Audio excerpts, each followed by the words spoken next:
And we're live. Here we are. How's it going? You got to double check the mic. How's it going? It's July 16th, 3 p.m. in the afternoon. Things are good. Sorry about the depressing title, but oh shit, we got a little bit of an echo and I fixed it. Hello, hello. We won't get depressing right off the bat. Why don't people tell me where they're tuning in from? I like seeing where everybody is. It's surprising. It's always surprising that there's all kinds of freaks in here.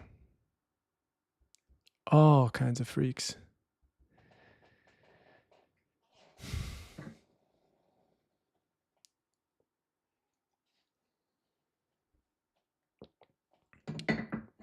Oh, we got Denver hits it first. Wow, this is actually great. Denver, New Orleans, South Texas, Zurich, Manhattan Beach, Chicago, New York. All right, shit, I can't keep up with them all. England, Philly, LA, New Mexico. Someone's messing with me. Hi, Emil. This is Nikos from the Greek consulate. We tried contacting you regarding your application. Unfortunately, we must deny due to insufficient proof of Greekness. Please don't come by. Yeah, right. If anyone's tuned in from the Greek consulate, I'm going to be there as soon as I get my forms. You're going to hate to see me coming. They already do hate to see me coming.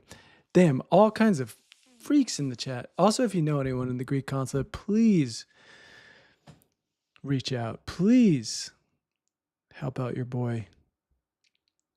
It's a mess down there. If you know anyone in the LA Greek consulate, I'll do anything. Did you watch Andor? I'm actually watching it right now. I did I'm being the cheapest guy in the world, and I waited to get the Hulu Plus, Disney Plus, ESPN Plus bundle all at once, so I could watch Wimbledon, watch Andor, and then watch The Bear, and then cancel it. So I already powered through Wimbledon, finished The Bear last night, and I'm like 9 deep on Andor, and I've just got 2 more to go, and then I can cancel. Take that, Disney. You probably didn't account for that.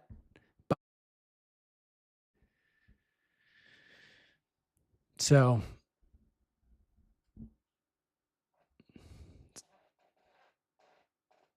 but yeah, I like it. I'll be honest. They got to stop making shows years out, or maybe I'm wrong. When did Andor come out? But it felt like years. It came on and I was like, yo, who are these people? I definitely had to go find some 15-minute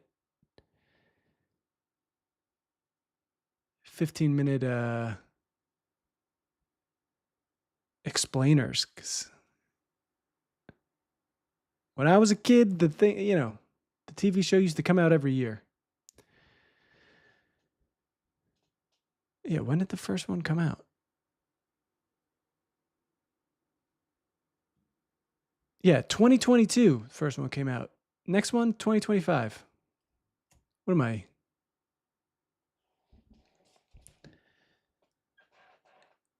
Yeah, so that one required some studying. I had to go on Wikipedia.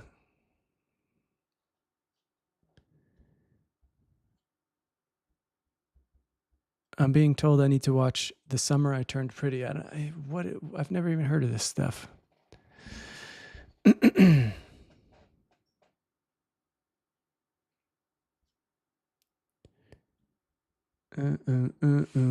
Will B&E Live ever come to Montreal? I could see it happening. We don't have plans right now, but I could see it happening for sure.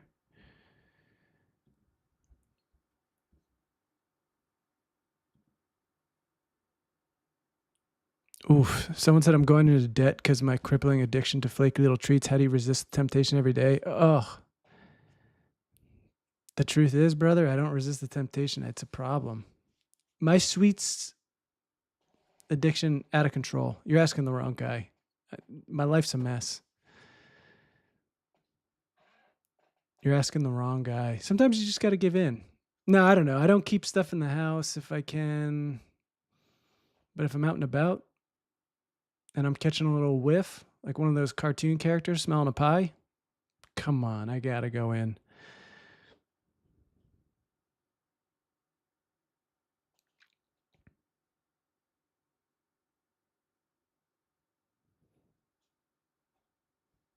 Mm-mm, mm-mm. Yeah, if anyone figures out the key to staying off the flaky treats, hit me with that.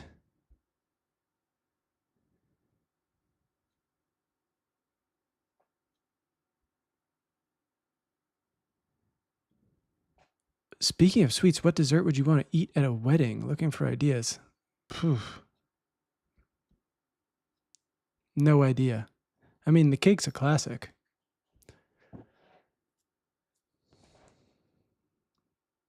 I feel like the desserts are an afterthought at a wedding.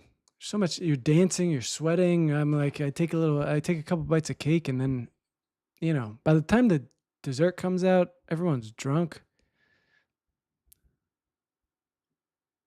I don't know. Cookies always. I've seen people put out the cookies. You can always grab a cookie. You're eating the cookie on the dance floor.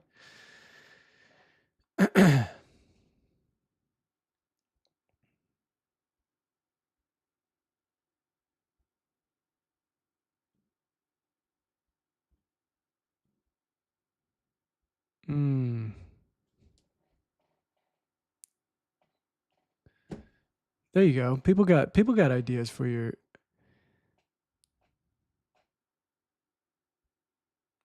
Yeah, go handheld. Go handheld. You're asking the wrong guy. I do feel like desserts are. I don't know. I would focus more on the. I want a nice dinner. I want to. I want to really coat my stomach before I start drinking 1,000 beers. That seems a little more important.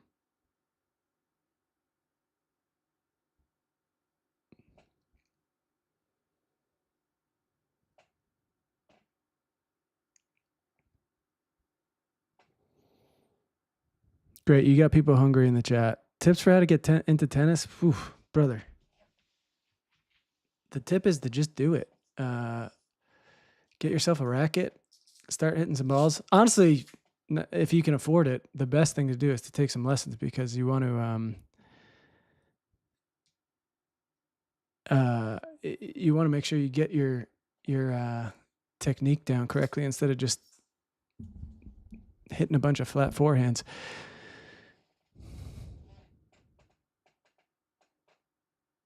I can't tell if this person's joking. Thoughts on the Italian Civil Rights League condemning Zoran? There's no way. There's no way.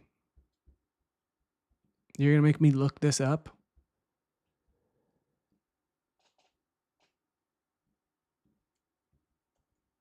I'm private browsing this. I don't need to get in trouble with whoever.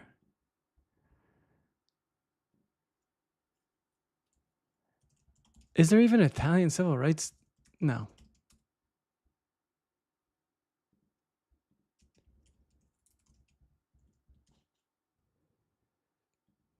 Damn, this sucks. Italian American Civil Rights League rally against Zoran. I'm done. What are you talking about? There's no way.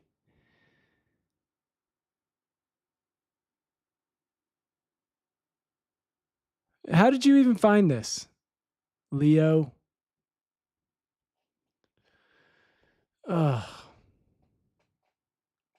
Shit, there's too many things coming in. Is it worth getting an expensive racket? If you're serious about it, yes, buy one racket. So in 6 months, when you get good and you're like, damn, I wish I had a nice racket, you don't have to buy 2 rackets. I would just go to a tennis. I would just go to a tennis store and demo some and get the one you like, so you don't have to buy 2. If you're not that serious about it, don't get an expensive racket.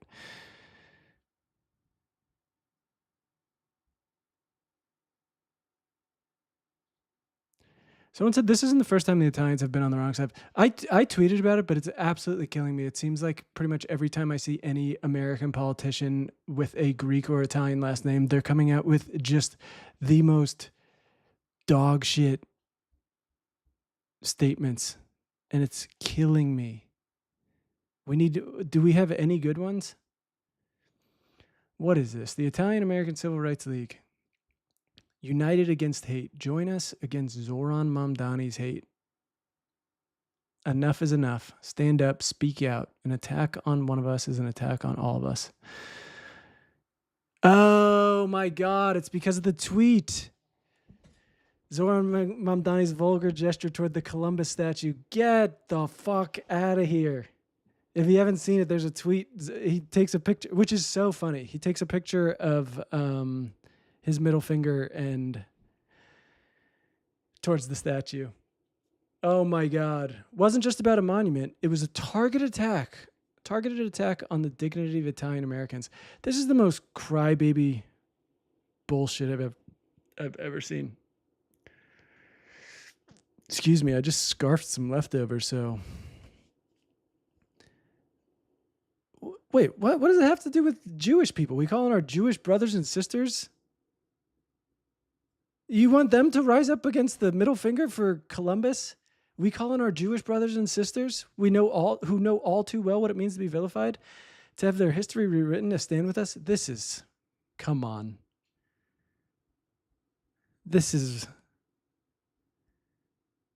When is this? I want to fly in for this. Where? July 21st. On a Monday? You guys are doing it on a Monday. This is the most crybaby shit. We will not be erased. We will not be mocked. And we will not stand alone. Oh boy. If anyone's in New York, I'm going to need, I need live footage of the what are we even looking at here? The Italian American Civil Rights League.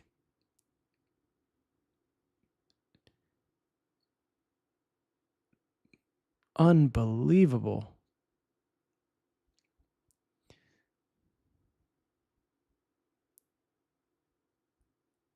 With the caption, "Take it down."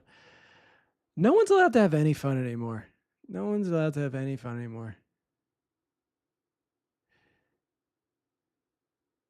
Is this what being an Italian American is? Just being a fucking baby? This gesture has raised important questions about cultural respect in the Italian American community's celebration of Columbus as a historical figure. Critics, including Angelo Vivolo, who's this motherfucker? Look at this fucking guinea.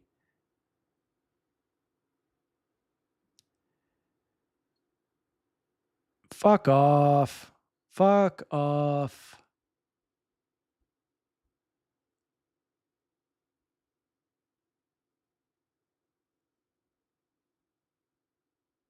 Yeah, of course. I bet Cuomo praised Mr. Vivolo's advocacy.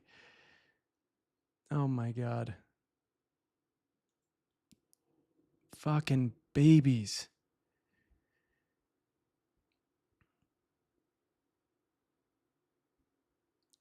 This is so insane. Accuse Mamdani of being insensitive to the Italian American community. This is so funny because this is like a dumb joke I make all the time. I'm I'm sure Sarah's exhausted by the joke. Like literally, I blame everything on the anti-Italian sentiment in this country, and I cannot believe there's people who actually do this. I can't. Beautiful. Mamma mia. Mamma mia.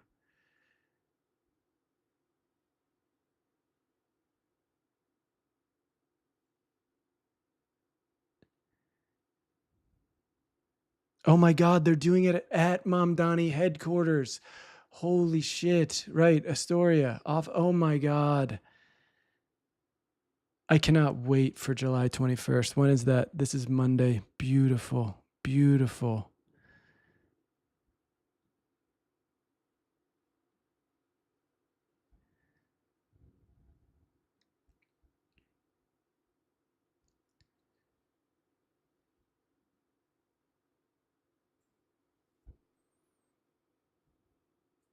Oh, also, I mean, this is like a joke people were making on Twitter of like, oh my God, gorgeous. Look at these gorgeous, gorgeous girls. Frank Spatorno.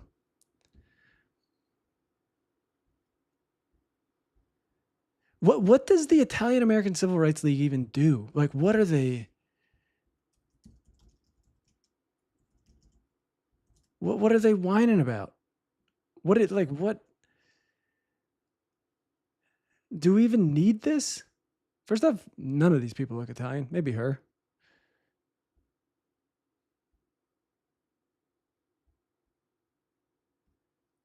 All right, it's a pretty bullshit about us.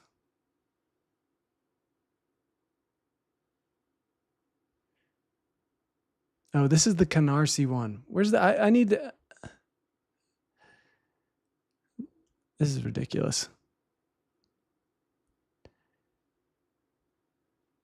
They need to disband this.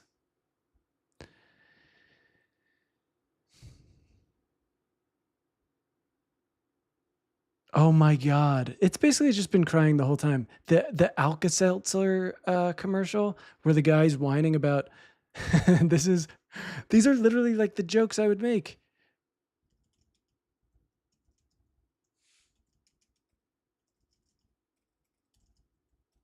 This is unbelievable. They tried to, so there was this old commercial. I can't believe I ate that whole thing. You ate it, Ralph. I can't believe I ate that whole thing. No, Ralph, I ate it. I can't believe I ate that whole thing. You get it. You get it.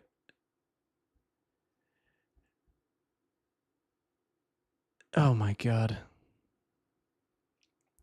I guess, hey, maybe that is anti-Italian hate. You know, what's more Italian than eating too much? I've been in that. I feel you, Ralph. I've been there. I've been there, Ralph. Yeah, I'm with the Italian American Civil Rights League on this one. Alka-Seltzer. How dare you? Also, people are losing their shit over this. How good was this commercial? I worked with the writers. Brilliant people. Brilliant people. Just, hey, what if we just said one line over and over again?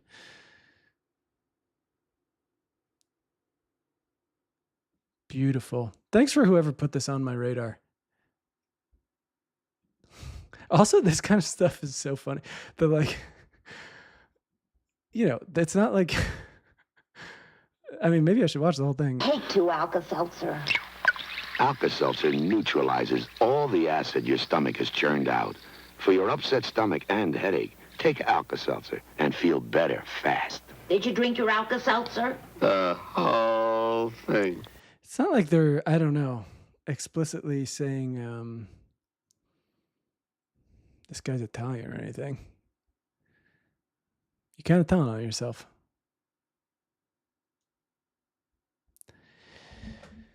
Oh boy. So, wow, I did not want to talk about this, but you guys got me pissed off.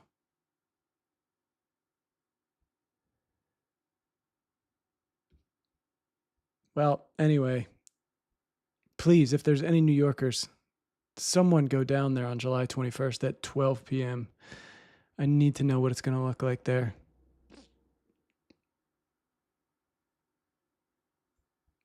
Someone said, let's watch 30-minute timer. What is that? Oh, how about a 20-minute timer? Can I get you that? This is beautiful.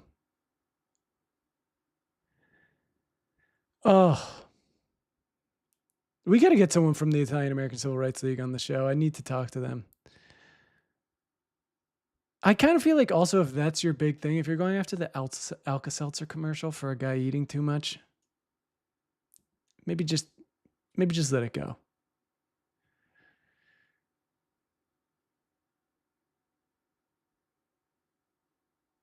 So funny to the guy who did a lot of the work was a defense attorney that represented many Colombo crime family figures. I feel like that's not great. Its stated goal was to combat pejorative stereotypes. That's why we got a mob attorney to file our paperwork. Oh, great. But in actuality, it operated as a public relations firm to deny the existence of the American mafia. Okay, this thing can fuck all the way off. We're done with the anti-Italian. Oh, good luck to all the Italians. I have no idea how to go about it, but I just want more. The worst thing for us, Italians and Greeks, is that all of our... Oh, you see how worked up he's getting about it? Kev! He's a protective guy. What can he do? He thinks he's got to protect the house. But yeah, we need... It's embarrassing for us. Who is that? Ah, there's that... let me see if I can find her.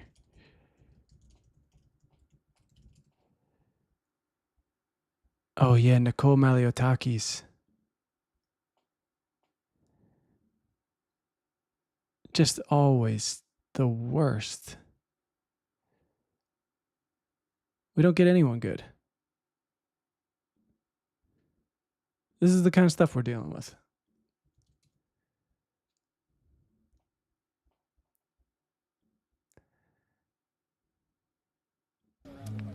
The seniors are protected, the disabled are protected, the children, pregnant women, people under the federal poverty line. Nobody loses benefits. If they choose, if they're not any of those categories, that means they're here either illegally, they're an ineligible fraudster, should be removed.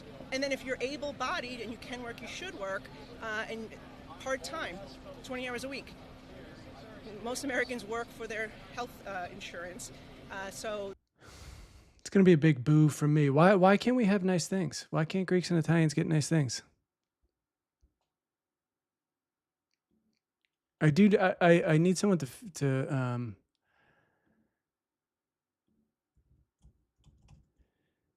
I need someone to run for office. We got to get a good one. We got the Cuomos. We get this one.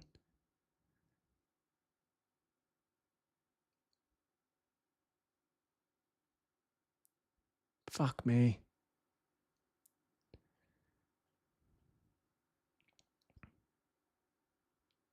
Have you ever thought about leaving Twitter? I think about it every day, pal.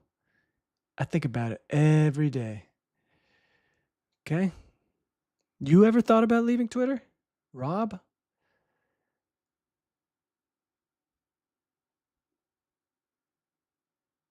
You know how happy that'd make me?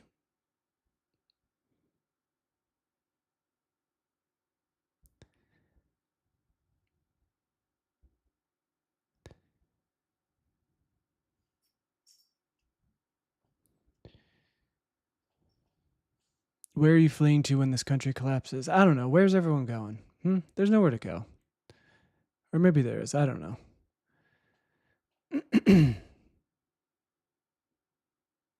Right now, everyone just hope for stability, I guess. Do your best.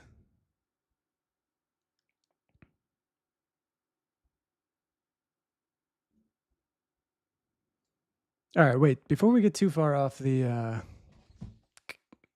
I got so worked up about the freaking Italian Americans. The title was a reference to the,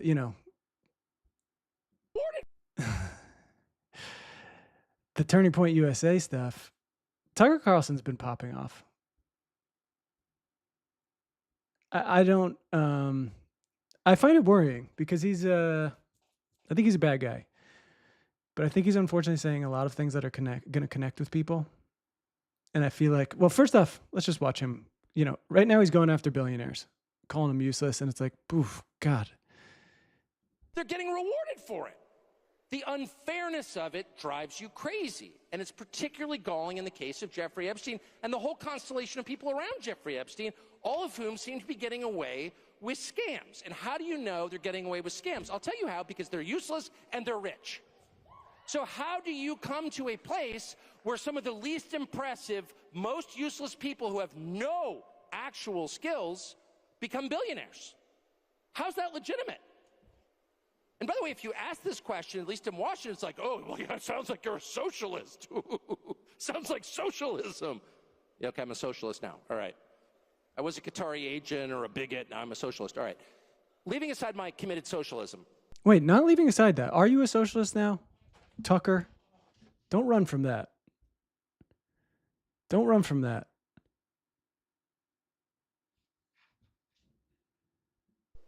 Can you? Someone said, do you think Carlson could be the next president? No.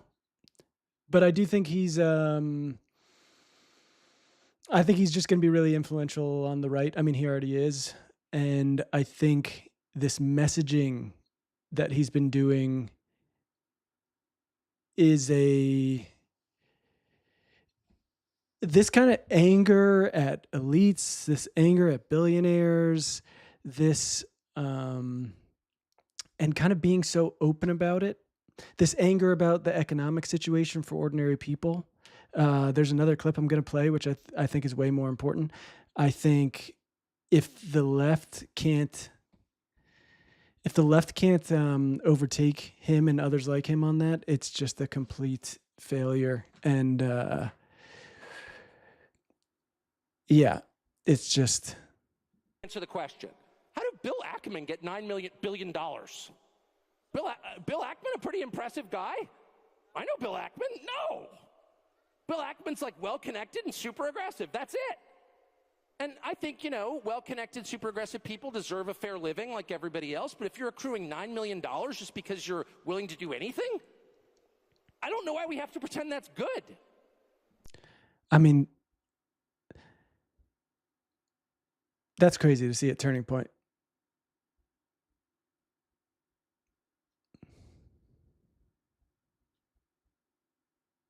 Yes, I mean, so like, there's a lot of people who are going to do the thing of, oh, he's the worst. He's lying. I know. I'm not being duped by this. I think that's. I think it's very uncomfortable to watch because I think he's making.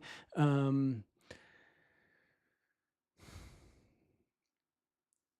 think he's making compelling arguments for people to get behind. Unfortunately, and I don't see a lot of that. Like that rhetoric is like not super popular on the left. There's not like a big. I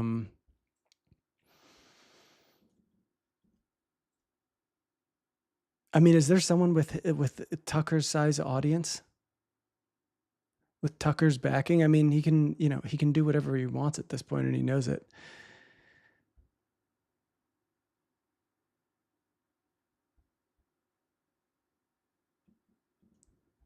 Let me see the other one.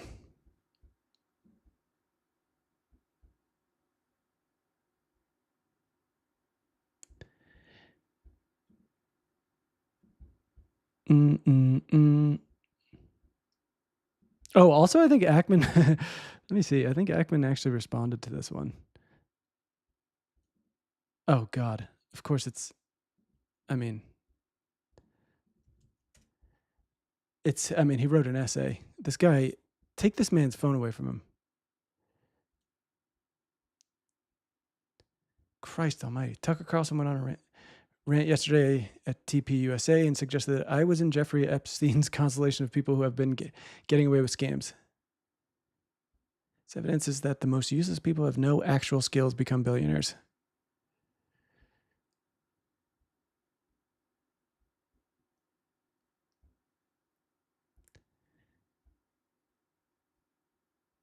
Oh my God.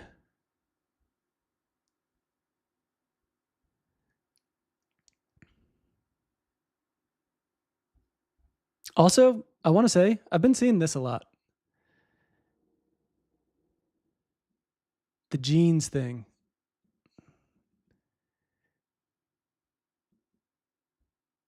I feel like we're gonna see a big comeback for eugenics people. I can just feel it. I feel it in my bones.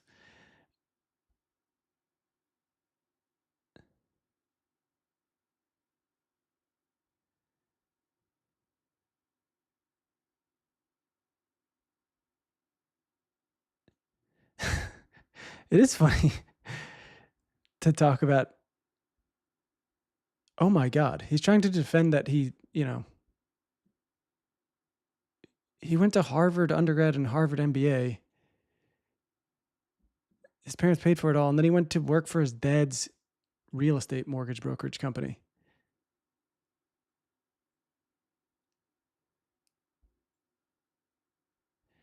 Yeah. Hold on. There's another one. So after your parents paid for your full Harvard tuition, they gave you a $130,000 job at the family business in 1988. Right after you graduated, inflation adjusted it $350,000 today, and then gifted you $100,000 4 years later. Behold the self-made man.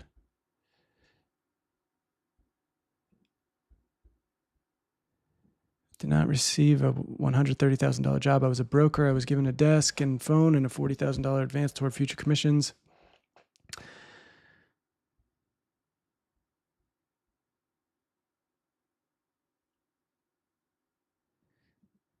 I mean, to act like he didn't have a leg up is a little bit disingenuous, but I mean, we're talking about Bill Ackman here.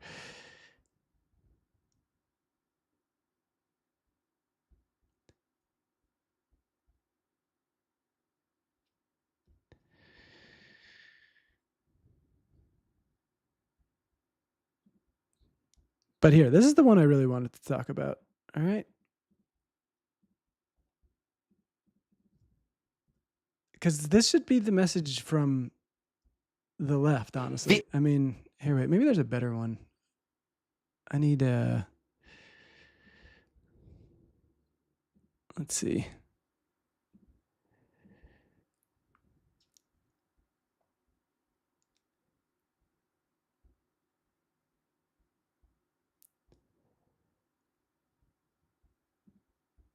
Yeah, here we go. This one looks a little clearer.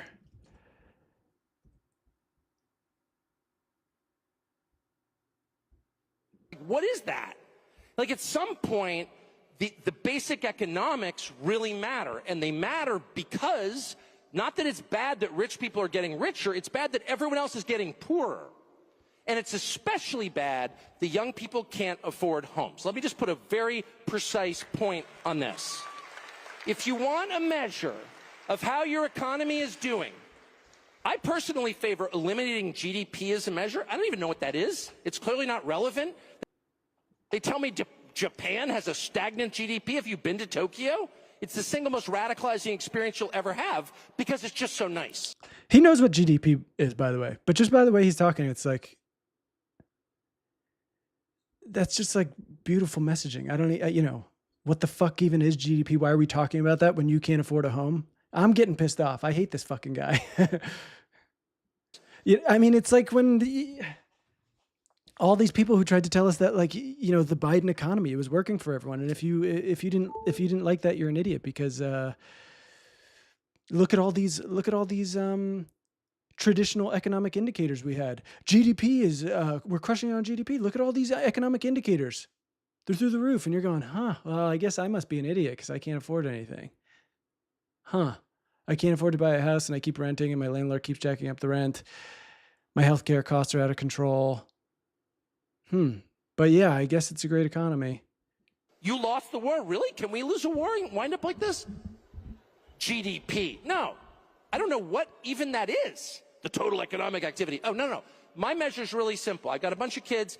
Can they afford houses with full-time jobs at like 27, 28? And the answer is no way. And the answer is that 35-year-olds with really good jobs can't afford a house unless they stretch and go deep into debt. Okay, that one feels targeted at 35-year-olds like me who can't afford a house. What the hell did I do, Tucker? And I just think that's a total disaster. That's a complete disaster. Why? 2 reasons. One, if people don't own things, they don't feel ownership of the country they're in. And the country gets super volatile because people feel like they've got nothing to lose. When you have a lawn, trust me, you're thinking long term. I do think, I mean, this is where I think, like, we diverge. I think he's right, and that's going to be a compelling message for a lot of people. But I think this is where we diverge. He wants people. I think that owning a house is one of the most radicalizing things in the direction of, like, conservatives. I mean, as soon as you start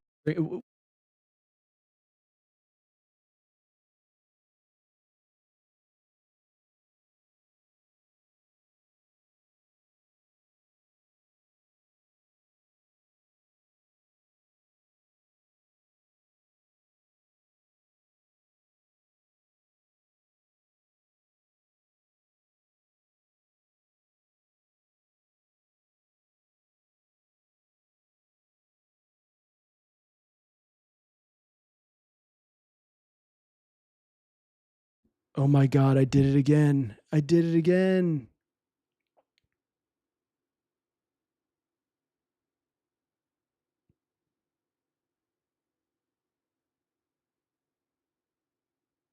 No.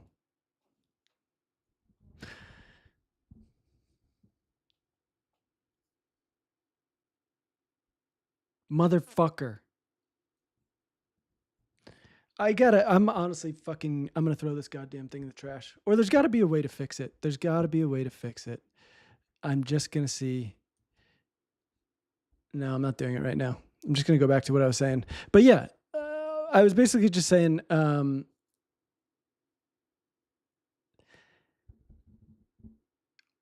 he wants people to get skin in the game with buying homes because he knows that it radicalizes people in the other direction. It makes them feel more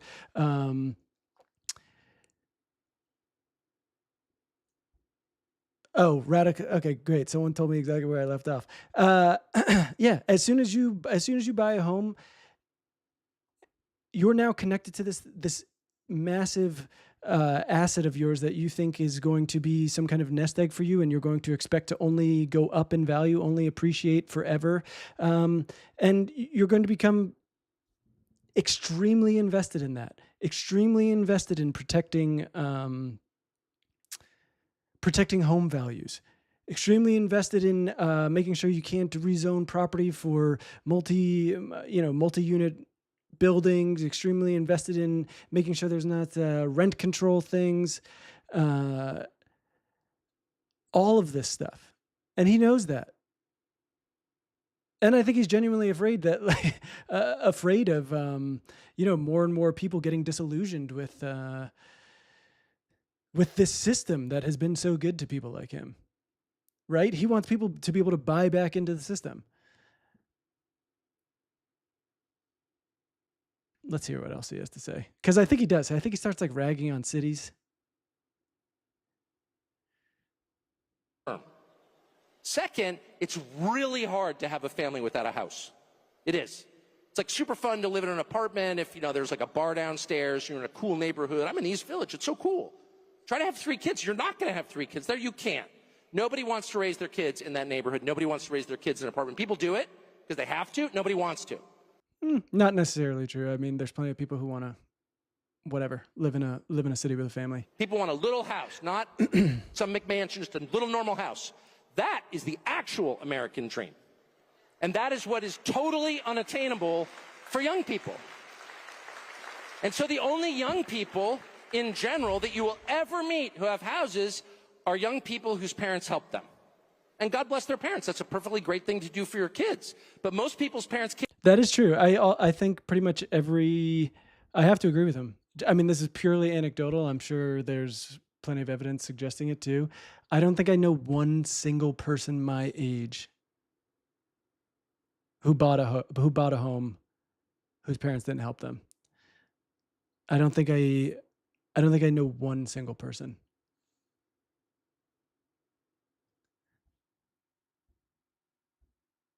Can't afford to do that because they're already in debt from their pointless college degree. So that is a national emergency.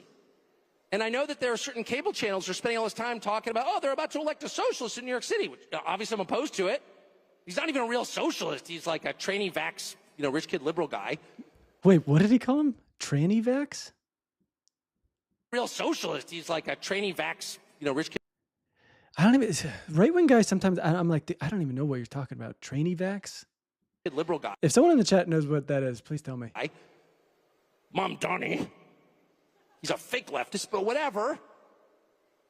Why do you think that's happening? One of the reasons it's happening is because normal people with normal jobs no longer believe they can win in this system and that all the money is going to the worst people.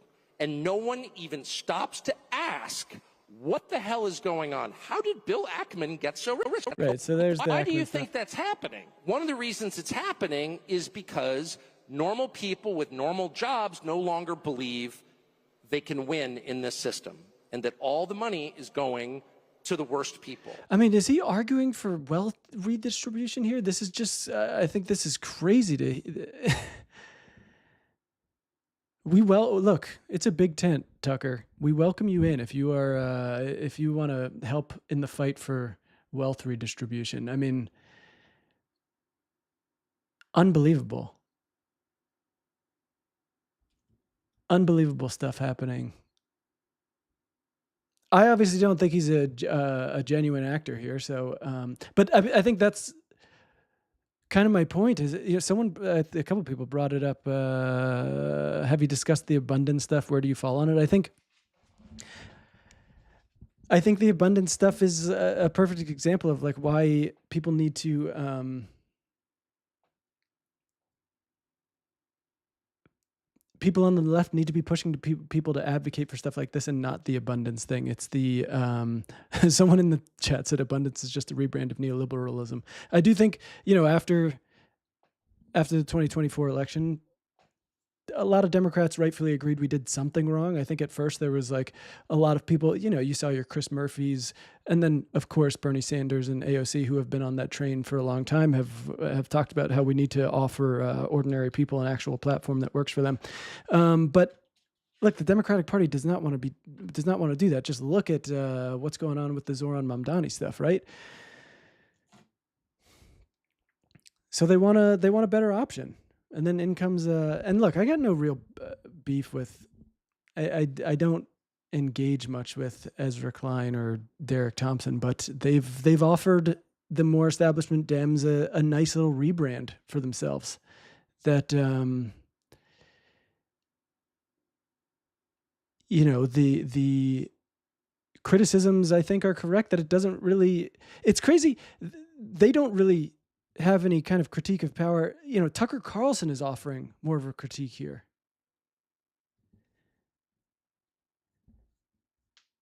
So it's just, I don't know. I think everyone keeps talking about like, oh, we just got to do 3.5 more years. 2028's around the corner. But I think the Democratic Party needs to make a real choice here. You know what I mean? Do they want to try to rebrand and offer the same stuff, or do they actually want to meet people where they're at? I don't know. People act like it's a shoo-in. Oh, Trump's going to fuck it up so bad. And that's exactly what some of these establishment people are depending on. Chuck Schumer, I think, has explicitly said, like, look, we're just going to let it get so bad that they have no choice. I don't know if people are going to accept that. So, especially if what they've witnessed is them just fighting, choosing to spend their time fighting people like Zoran Mamdani and not the Trump administration.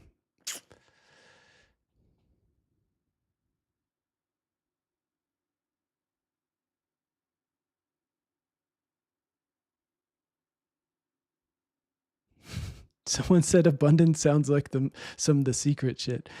It does a little bit. I mean, I've read. I did not read the entire book. I read some excerpts. It opens with a very funny kind of vision for the future of just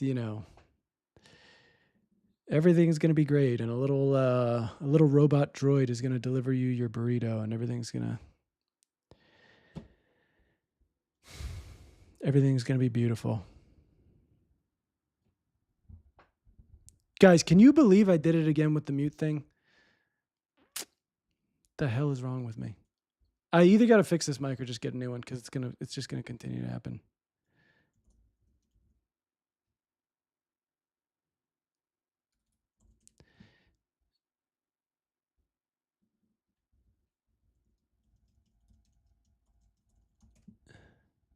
I'm actually looking it up right now to see if there's a way to turn off the mute button. Probably not.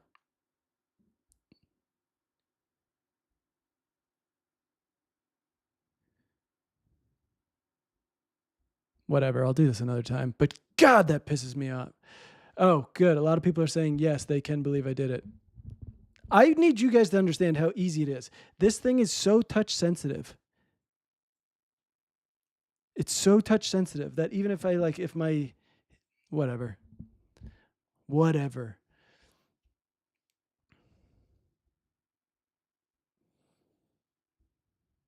Labubu son or Dubai chocolate daughter. Labubu-san. That's going to be a Labubu-san for me. Also, this was the other thing I was referencing in the title. These people just hate you. You know what I mean? And let's be real about This is what's so annoying, that these people have somehow offered nothing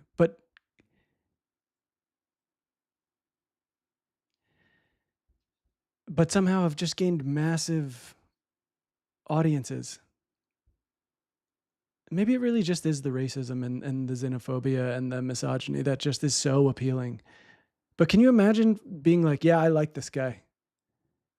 This guy's my guy. This guy, I like what he stands for. I like that. It feels like he's got my back, which I like.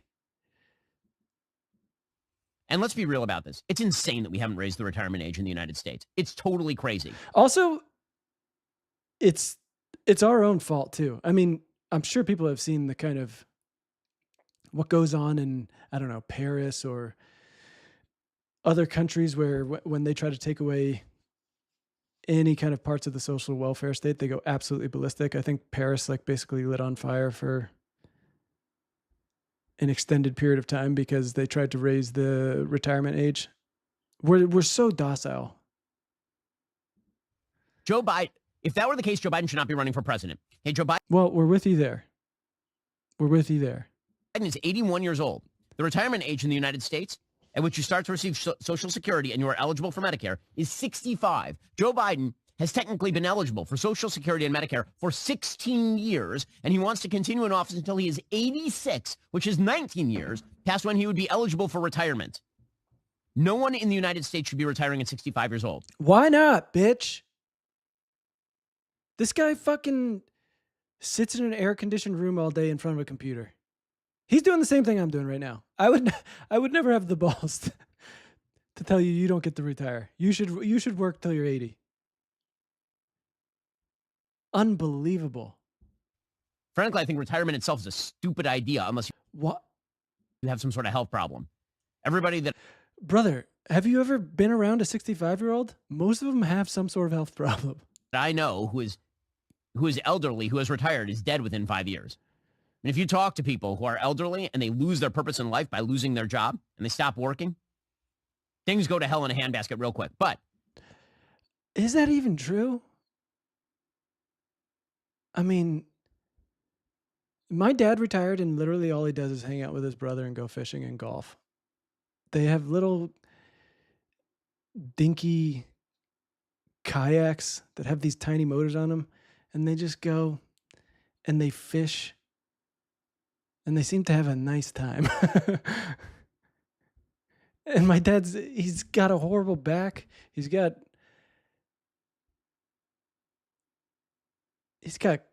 cancer that's at bay right now, but it's like, why can't this guy live out his last time here? Put all of that aside, just on a fiscal level and on a logical level. When Franklin Delano Roosevelt established 65 as the retirement age, the average life expectancy in the United States was 63 years old. Today, the average life expectancy in the United States is close to 80. It's totally insane that you believe that you should be able to work from the time that you are essentially 20 to the time that you are 65, which is a 45-year period, pay in, and then you'll receive Social Security benefits sufficient to support you and your family, you and your wife or whatever, for like another 20 years. That's crazy talk. That isn't. Yeah, someone in the chat said when the only thing you make people do is work, of course they will lose their life meaning and when they stop working. I mean, I think that's just it. I mean, we've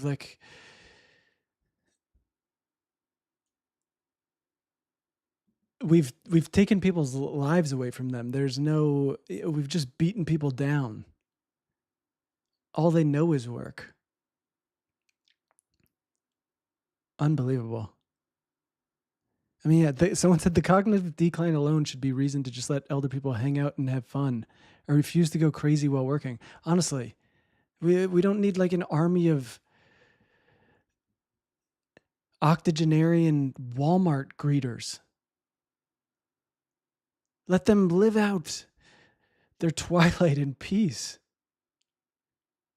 I mean, I'm on the record. I said many times. I think what the Democratic Party did to Joe Biden was elder abuse. I think even in 2020, before 2024's election, I just it was unbelievable. It's not fiscally sustainable. The notion that if you have to raise the retirement age to 67 or 68, that everyone is going to fall apart. My parents are that age. My parents are not retired. And they shouldn't retire. It would be very bad for them to retire. What do your parents do? I want to know. By the way, it's disrespectful to people who are 67, 68, 69 years old. Everyone doesn't have a computer job, first off, motherfucker. I do hope you realize that a lot of jobs are absolutely backbreaking, destroy your fucking body. Even if people wanted to take care of themselves, they don't have the adequate resources to see doctors and get care. Like, get the fuck out of here. Suggest that they are in the same shape as people who are 65 were in 1940. It's not true at all. Have you met a 65-year-old lately? 65-year-olds are not old in the United States. They're not. God, I mean, I hope my dad's not watching, but like, he's if he was forced to go to like where I'd be worried about him. I'm already worried about him. He's got, tons of back problems. Just unbelievable. What 68-year-olds are not old in the United States. Again, it's also so variable. Fuck this fucking guy. This motherfucker.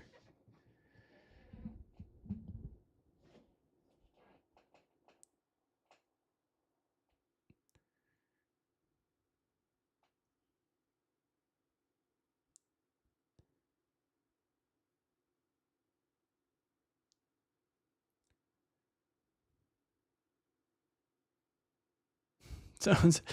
He wants everyone like Jimmy Carter building homes till they're 95. You know what? Like, Jimmy Carter wasn't doing that for the money. If older people want to spend their time doing that in their retirement, I think that's great. I think they should do whatever they want. I don't think people should be forced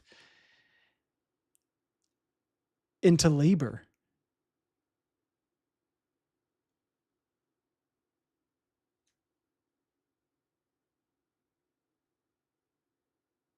Yeah.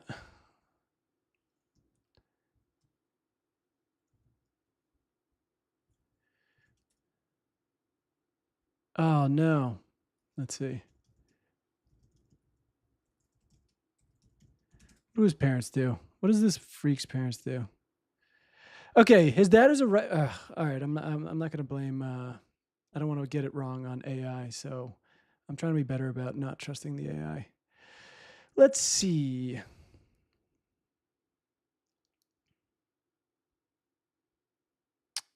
Christ, come on. What's his family do?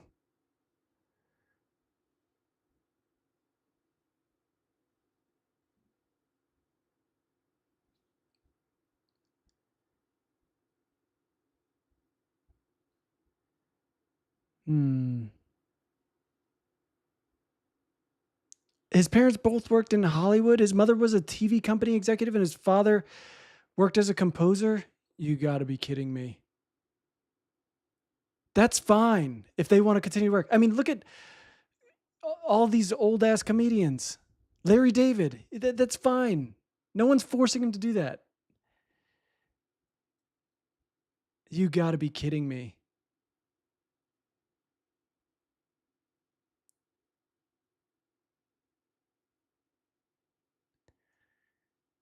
Christ. I actually did not know that he just grew up as an LA kid. I did know that part of his origin story is that he was pissed that he couldn't break into Hollywood. It is funny that he must have really sucked. I mean, he had a TV company executive mom and he still couldn't get a job. That's usually the ticket. You know what I mean? Benny boy.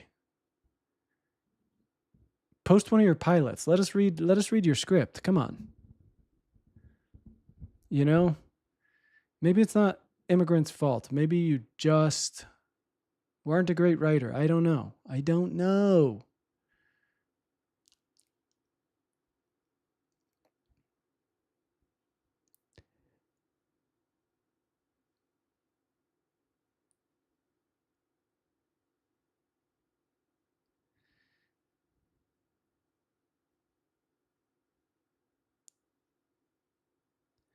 Damn, people in the chat. My dad and uncles worked a business sandblasting boats before safety equipment was even a thing, let alone a priority. They all are in their late 50s, 60s, and are not able to work due to health problems from the sandblasting.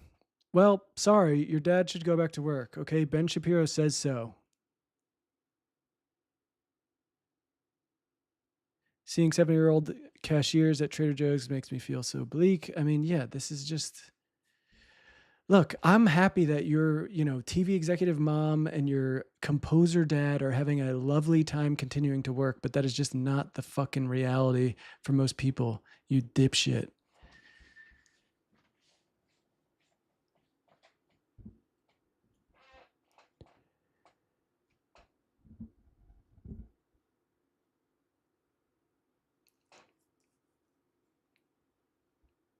Someone said he was so bad at writing, people were willing to damage decade-long relationships with his parents just to tell him no. Honestly, we could have avoided all this by just getting this guy a staff writing job on I don't know, the Full House reunion show. Come on, he could have written for that.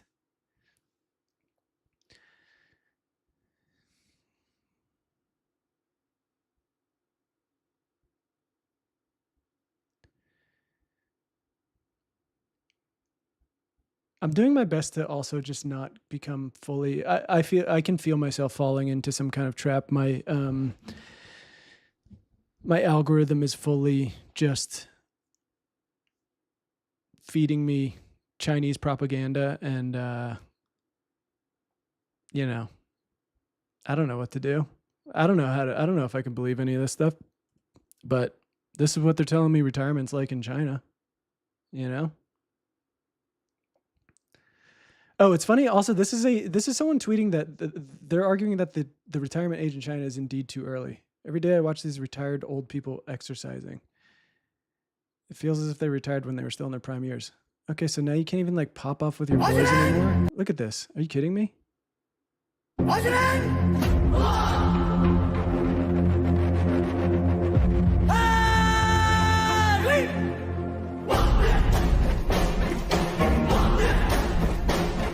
This is all I want to do when I retire. I want everyone to know that. I want to be doing this now.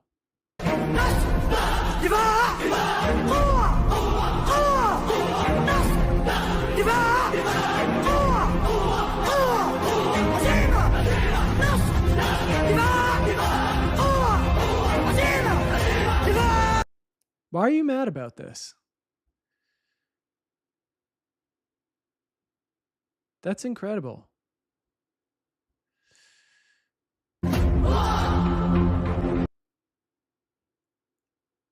You have a slave mentality.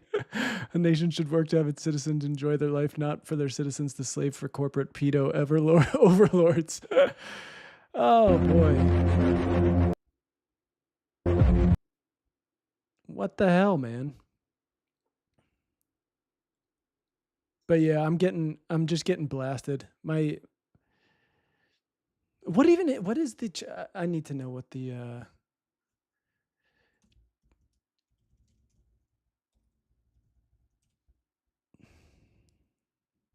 what the age of retirement even is in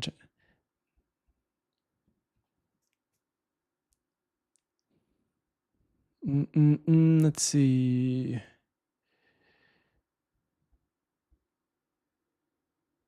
Oh, wow. Currently, the statutory retirement age for male employees is 60. Wow, don't tell Ben Shapiro. He's going to fucking have a conniption. For female employees in cadre positions, generally interpreted to mean managerial and senior technical job positions, 55. And for ordinary female workers, it is 50. Yo, Ben is about to lose his fucking mind. Ben Shapiro is not going to like this. Oh, they're raising it to 63 and 58, 55. Oof, still not enough for Benny Boy, though. He's going to have a fucking conniption. If he sees one motherfucker working out with his friends, so help me God, it's back to work for you.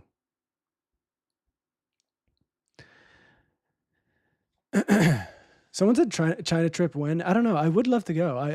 I feel very. I talk about this all the time. I feel very.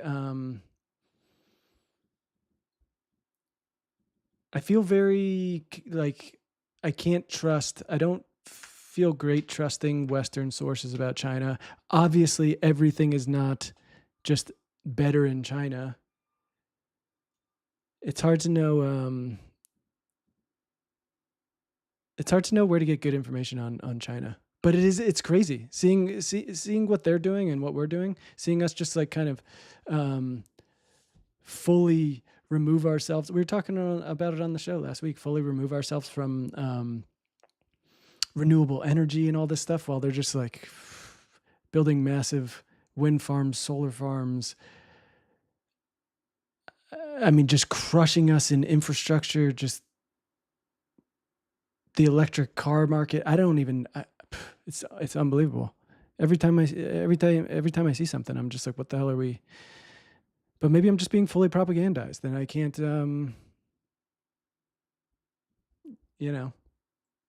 it's just working on me. But hey, this is what the people talking about their family doing blue collar work in this country. Stop showing me this stuff. It's bumming me out. This is them doing construction. Correct. Bring the beat back. Bounce that ass, girl. Shake that ass, girl. Don't stop. Bounce that ass, shake that ass, girl. But again, I'm like, is this real? Is it that much better there? This can't even be real.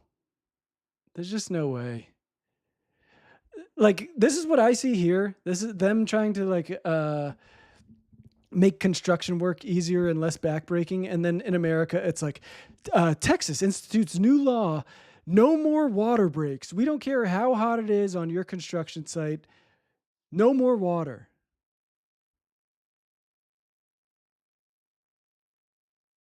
Just unbelievable. Oh, they're going much further than this, by the way. They've already automated the mining trucks. No way. I need to go. China, reach out.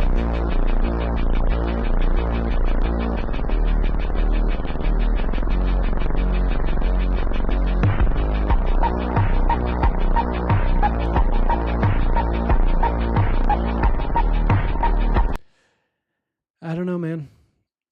I mean, don't even get me started about the like 600 kilometer per hour train.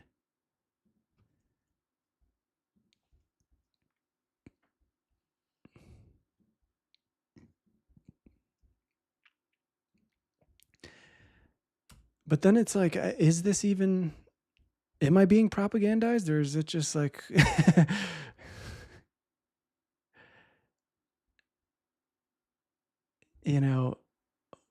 What in the world is going on?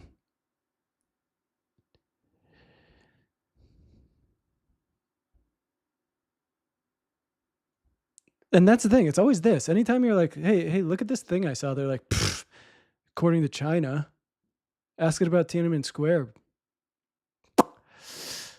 Okay. Okay.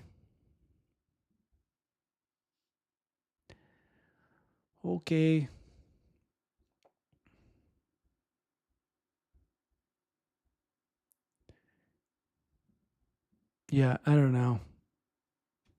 I'm fighting every urge, though, to just not be a CCP simp.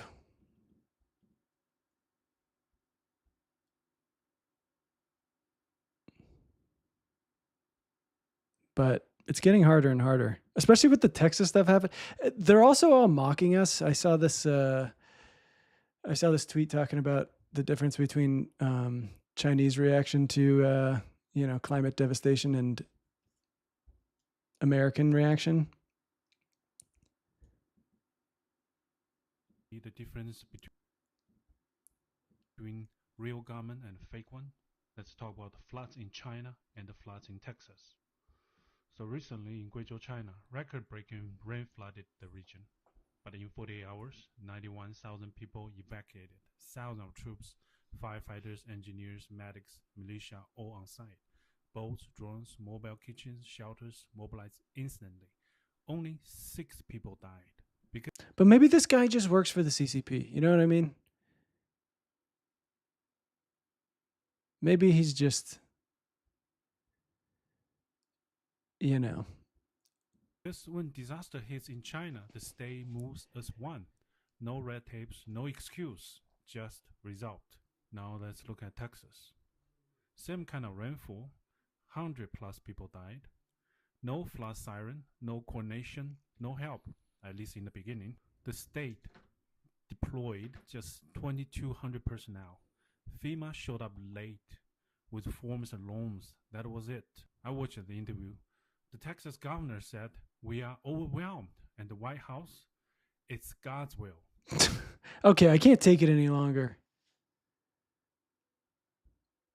I know. We're cooked, man. But you also have a Studio Ghibli AI avatar, so yeah, I don't know. We also don't even care anymore. I don't think people even care anymore about climate change in this country.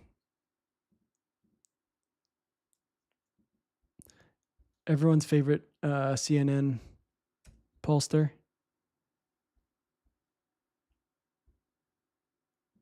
Harry Enton. This is crazy. Change, and the answer is Americans aren't afraid of climate change. Climate activists have not successfully made the case to the American people. I want you to take a look. Do climate activists even need to do that? I feel like the climate is just making that case to people, but Greatly worried about climate change. We have data going all the way back since 1989. Look at that. It was 35%, 2000, 40%, 2020, 46%, and 2025, 40%, which is the exact same percentage as back in 2000. Despite all of these horrible weather events, the percentage of Americans who are greatly worried about climate change has stayed pretty gosh darn consistent, which kind of boggles the mind a little bit. Granted, everything that we see on our television screens, our computer screens, yeah, it definitely boggles the mind, Harry. the hurricanes, tornadoes, the flooding, but yet greatly worried about climate change, 40% in 2025, the exact same percentage as back in 2000. So why? Whoa, James Kelly, spill the tea. Worked with this guy last year and he's kind of a chiller. He seems like a fun guy. I'd love to know. You never see a guy this age with an accent like that anymore. Guys just don't have accents anymore. I think it's because TV. Everyone watches the same TV and we all develop the same accent. Why? It's because people are not worried that it's necessarily going to affect them. That's what's going on here. You'll be a natural disaster victim, often or sometimes worried. Look at this. In 2006, Jesus Christ. It was 38%. Look at where we are now in 2025. It's 32%, 38% to 32%. The number's actually gone down. This guy is incredible. Yeah, I don't know. I mean, this one's bizarre for me. It felt like it was like a front of the mind issue in 2020. People wanted to know, what is your plan for climate change? Now, I mean, I kind of get now, but in 2024, no one was talking about it. But now, yeah, we have some bigger fish to fry, I would say. Oh boy. So 40% are greatly worried. Seems like a mental health crisis. Does it? I mean, it's like just within a, short period. I mean, there were fires in LA this week, Texas floods, New York City. It just got dumped on. Everything, subways flooded. They've never seen rain like that outside of tropical storms. Maybe I have the mental health. Maybe I'm a part of this national mental health crisis.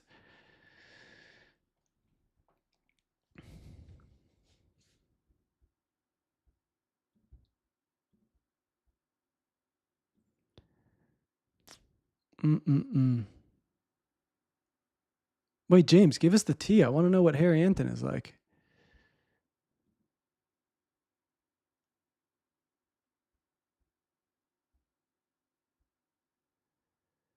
Mm.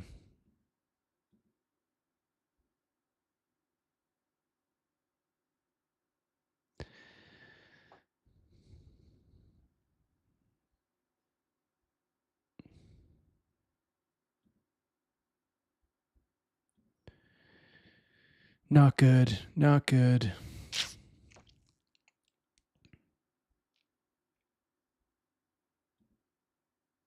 I'm trying to find that article. I saw some ProPublica article that was. Let's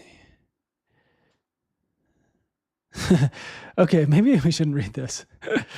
This one's been it's already depressing enough. The thing is, I wish we just could have some kind of like trust that people were working to do anything. James disappeared. We're not going to hear about Harry Anthony. Brutal.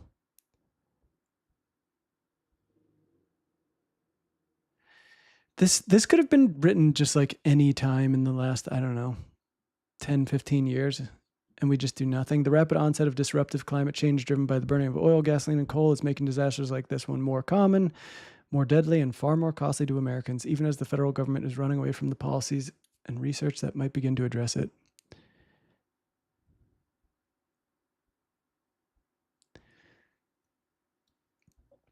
Oh.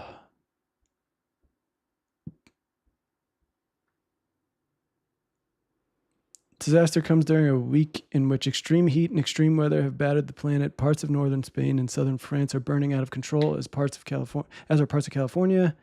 In the past 72 hours, storms have torn the roofs off of 5-story buildings in Slovakia, while intense rainfall has turned streets into rivers in southern Italy. Same story in Lombok, Indonesia, where cars floated like buoys in eastern China.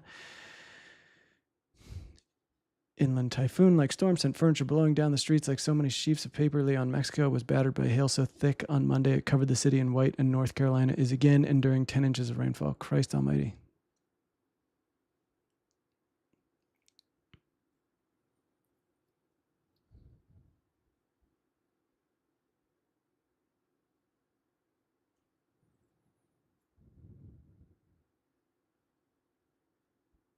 Oh, this is great. James giving us what we want. Most on-screen reporters would always have some weird side people with them and were very needy, but he would always be alone and never needed hand-holding to get around. I worked as a guest greeter last year, so I would help a lot of them get around, and he was a chill guy. Damn, they have guest greeters? That's cool. I guess someone's got to greet the guest. Might as well be James.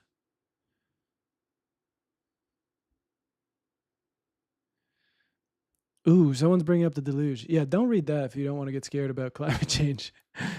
That one's going to freak you out. That one's going to freak you out. The most worrisome fact, though, may be the warming of the planet has scarcely begun. Just as each step up on the Richter scale represents a massive increase in the force of an earthquake, the damage caused by the next 1 or 2 degrees of Celsius of warming stands to be far greater than that caused by the 1.5 degrees we have so far endured. The world's leading scientists, the United Nations panel on climate change, and even many global energy experts warn that we face something akin to our last chance before it is too late to curtail a runaway crisis. It's one reason our predictions and modeling capabilities are becoming an essential life-saving mechanism of national defense. Yeah, well, too bad. We're burning more coal, pal.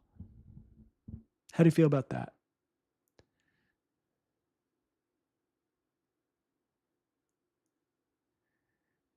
We're burning coal. We're revoking funding for the very data collection and research that would help the country better understand and prepare for this moment.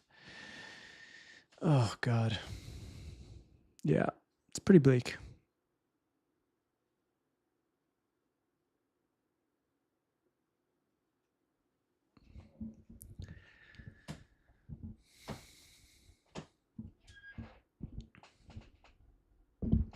All right, we got to do a mental health break. We got to stop talking about depressing stuff. I just realized.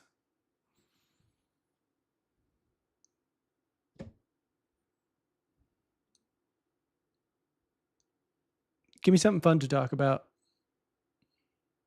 Hey, someone said Sinner had a great match at least. Now, come on, that's what we gotta talk about.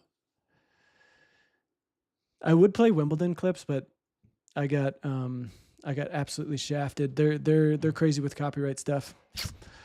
The copyright stuff is gonna kill me. But Emil, have you listened to the band Geese or Cameron Winter? There's like so many bands named Geese or Goose. I can't keep track of which is which. I know one of them is like a I know one of them is like the very jammy band that sometimes plays with Vampire Weekend. Is that Goose? There's too many bands, Goose or Geese. So there's tennis shoe Rex for hard courts. I wear New Balances and I like them, but I do kind of want to try some ASICs. But I like my New Balances.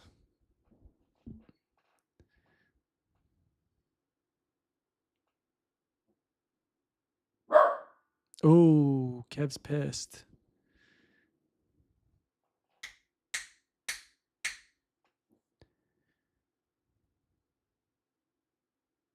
Someone saying, yeah, that's Geese. Are you sure?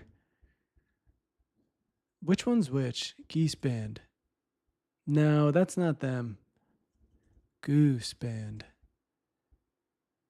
Is this them? Yeah, I think this is the like...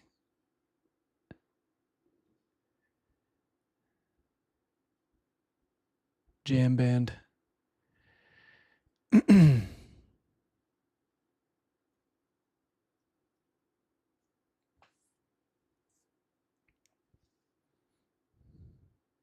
Did you tell Brian and Dan to keep your name out their mouth? No, I meant to text them and say people were talking about that people were talking about Middlebrow. That's a good reminder. I'm going to text them after this. It's a good reminder.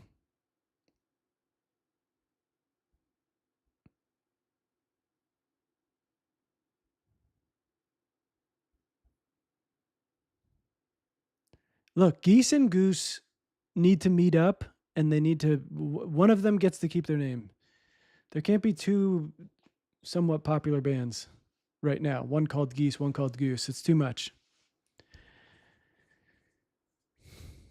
Goose is the... someone said Goose is the jam band, Geese is the good band. All right.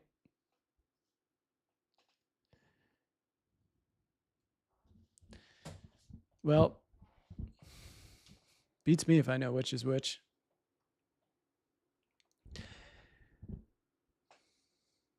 If you hear him jamming, that's Goose, baby.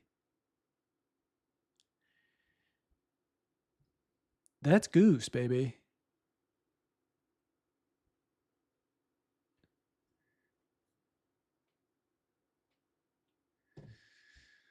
Oh, man.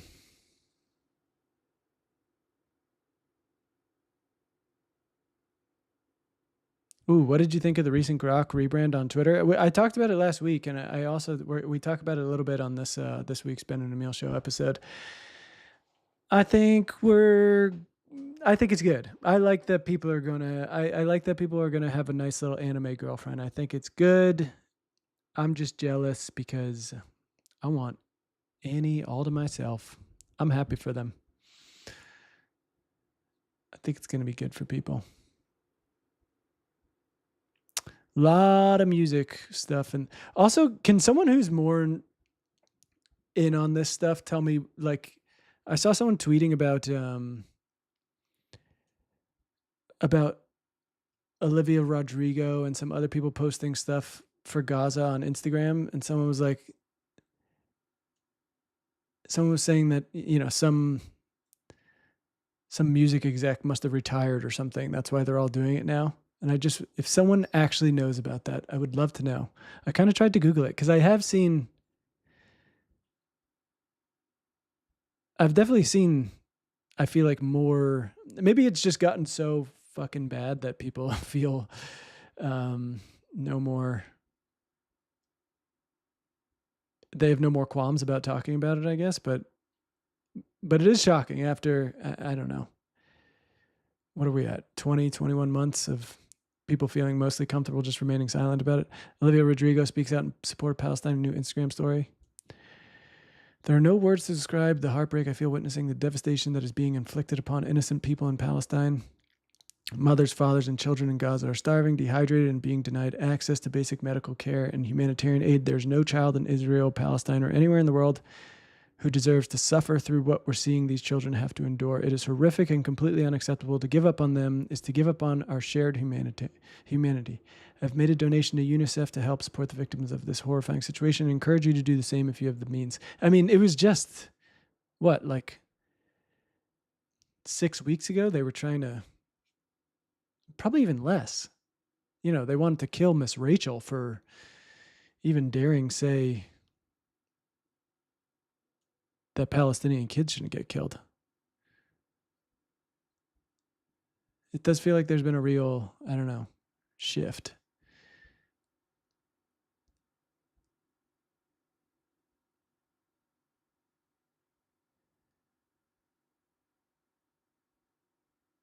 But maybe it just, I mean, it's surprising seeing any kind of mainstream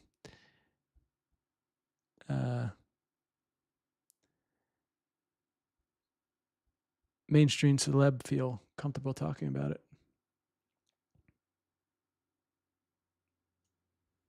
Someone said, I don't know, I feel like it's because people on Stan Twitter are starting to cancel those who aren't speaking up. I don't really know what Stan Twitter is, but I guess it's probably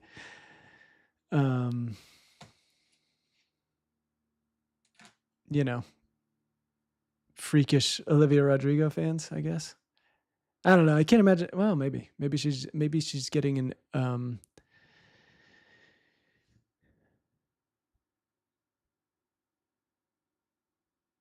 yeah, maybe she's just getting so many DMs and comments on everything. I mean, hey, maybe you're right. It seems like that's the way God, what is the YouTuber?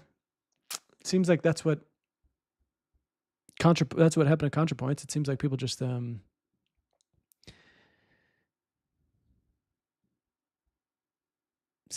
maybe bullied her into saying something. Although I think maybe she didn't. She went the other way on this one. I don't think she's getting the praise that Olivia Rodrigo is getting.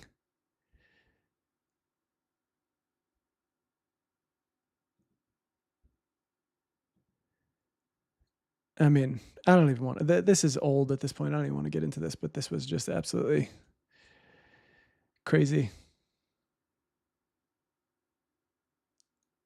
Someone said was going to ask your opinion on ContraPoints Palestine stuff. I've seen so many people do write-ups and stuff, and I mean, you should go read them. This is old at this point, but my feeling is that if you don't need to say much else than this. Is Israel committing genocide in Gaza? Yes. Do I oppose it? Yes. Do I feel angry about it? Yes. I also feel a lot of other things. Okay. You know,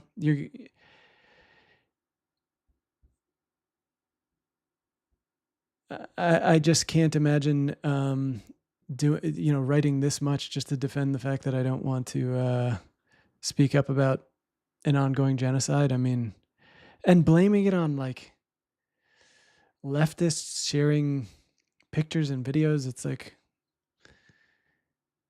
those weren't American leftists. Those were Palestinians being obliterated by American artillery that came from Israeli pilots. I mean, I just don't even.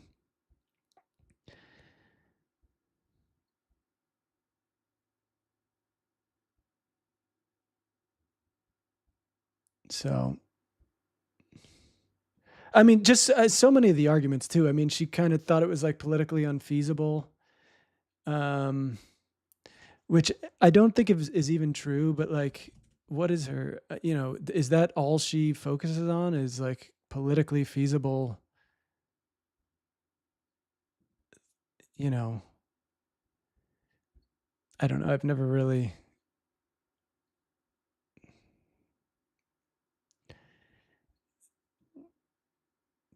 I mean, I don't know what her whole thing is, but yeah, God bless you, ContraPoints. Thanks for your contribution on this one.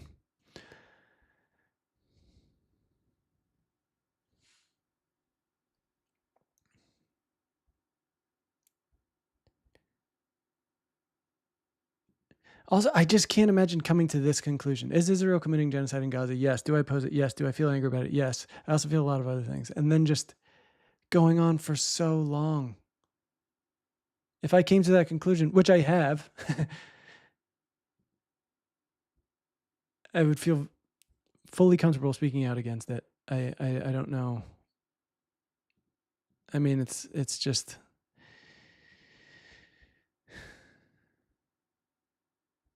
I think if anything, it just discredits her.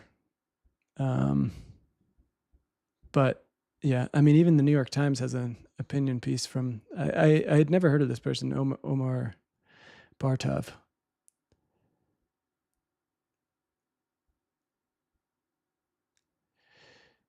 I mean, this is in the New York Times. My inescapable conclusion has become that Israel is committing genocide against the Palestinian people. Having grown up in a Zionist home, lived the first half of my life in Israel, served in the IDF as a soldier and officer, and spent most of my career researching and writing on war crimes and the Holocaust, this was a painful conclusion to reach, and one that I resisted as long as I could, but I've been teaching classes on genocide for a quarter of a century. I can recognize one when I see one.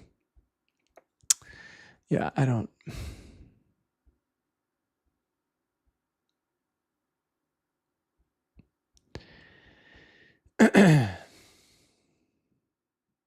We get it. But so forgive me if someone said it in the chat, but does anyone know if something actually happened or if it's just...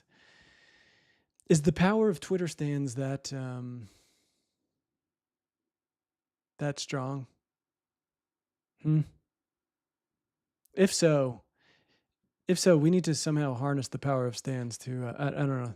We need to get, maybe we need to infiltrate Netanyahu's stands. That's how, that's how we get him to make a statement. Now I've got Olivia. Now I've got "Good for You" stuck in my head. I hope you're all happy.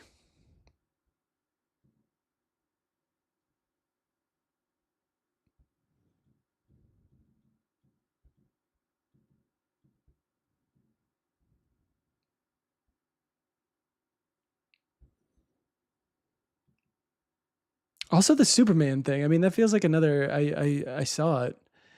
It seems like another one where it's people feel more comfortable than they previously did, I would say.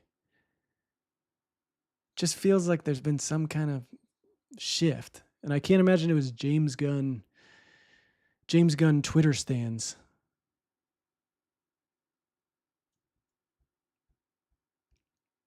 But maybe his DMs are full of people. And he decided to rewrite it and include Baravia or whatever the hell it is.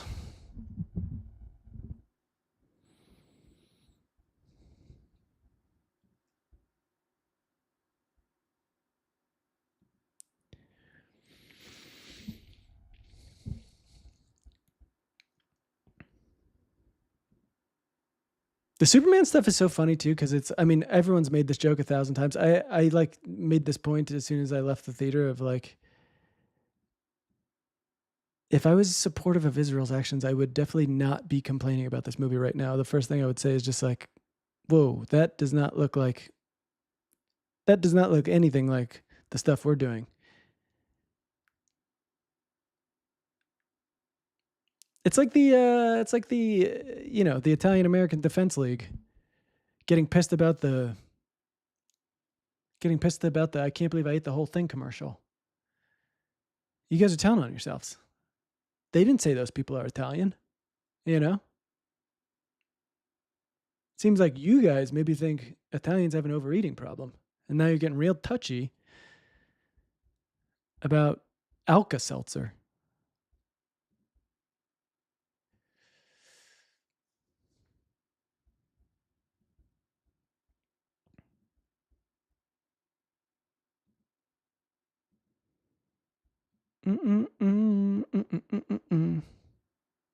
Are you gonna watch Superman? Yeah, bud. I just said I watched it. I liked it. The dog reminded me of Kev, kinda. Kev's not as bad as that dog, but he's just an excitable boy. We love that. The only thing I didn't like, Superman gets his ass kicked so much. It was hard to watch.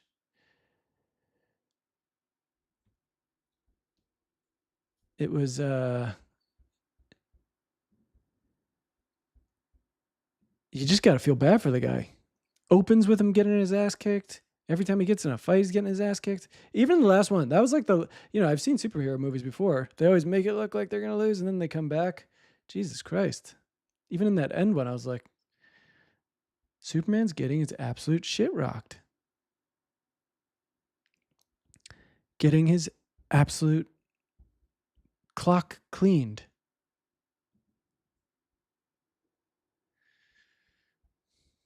But we love the dog.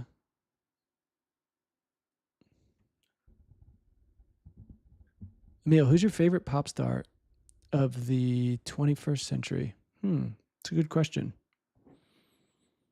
I don't know if I have one. Is there one that I really fuck with? I don't know. I'd have to think about it.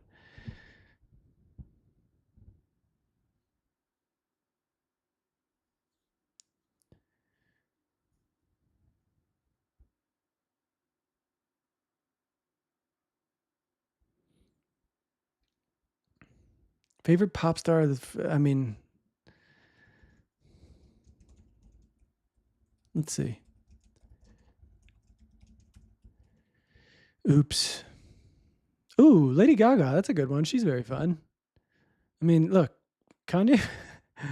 I've definitely talked about this on the show or maybe in the bonus episode or something. Like, I liked Kanye West for a long time. I mean, I remember when his first album came out. Damn. I mean, he was always like crazy, but it was a little bit more fun. Now it's just, we fucking lost him, folks. We lost him. Who knows? Maybe Lady Gaga. She seems fun.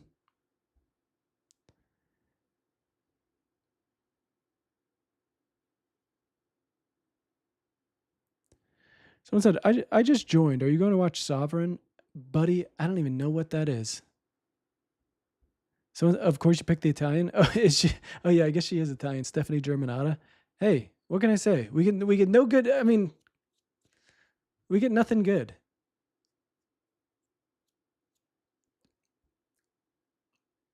It is a problem. Who are the Italian and Greek American people that have even risen to prominence? We used to have them in the 70s. I mean, so now they're all very old. Remember we had Robert De Niro, Al Pacino, big ass noses on screen. Where is that now?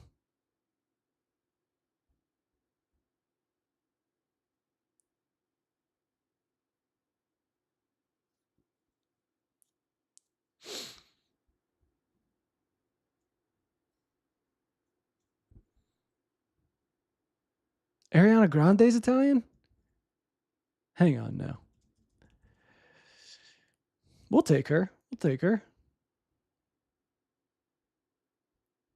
We'll take Ariana. We'll take whoever we can get at this point, honestly. Oh, Stavros. That's a good one. We'll take Stav. Again, not maybe the most, you know.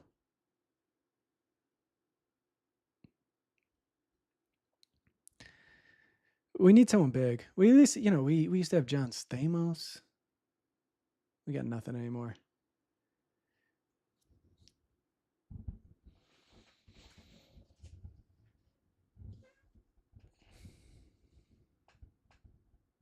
Irish and Latino centric. Who are the big Irish people? Conor McGregor? Come on, man. That guy's an absolute freak.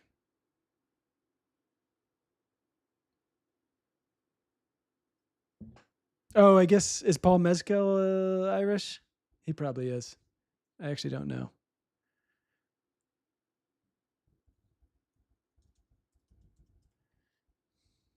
Yeah, okay. All the hot dudes are Irish, I guess, huh? Is the hot priest guy Irish too?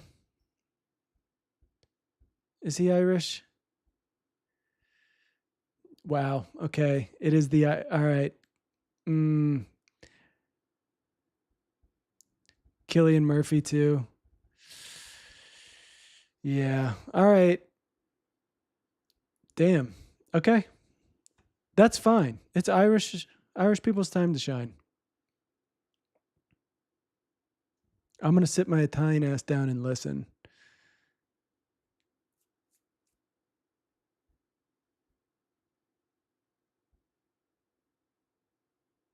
Even Colin Farrell's having a bit of a resurgence. Yeah. Look, it's their time. It's their time. We just got to step aside. And that's okay.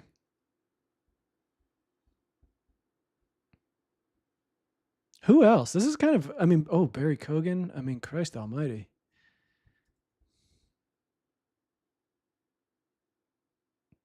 Good for you guys. I'm happy. Hey, it's Irish Boy Summer. Everyone. I was born too late.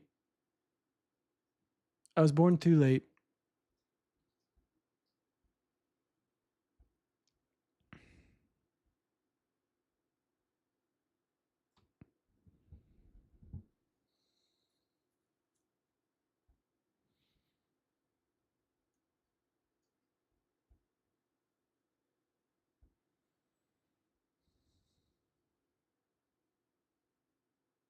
Okay, now some of you guys are just saying made up names.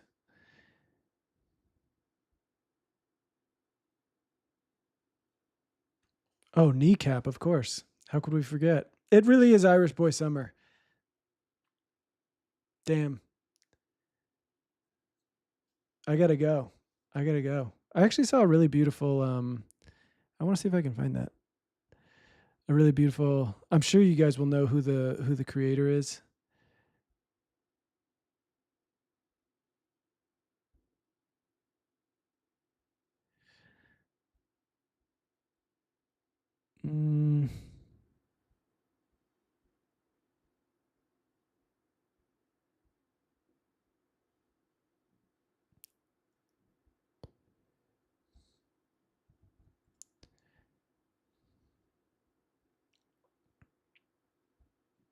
Irishness Hard to not get jazzed about Irish people with this. has taken a revolutionary turn in the cultural landscape, and it's not just an influx of hot people wearing clatter rings and Pelador ganzis because Paul Mescal got popped rocking gas shorts. Wow, whoever called it. I mean, is this a thing online? I haven't really put it together that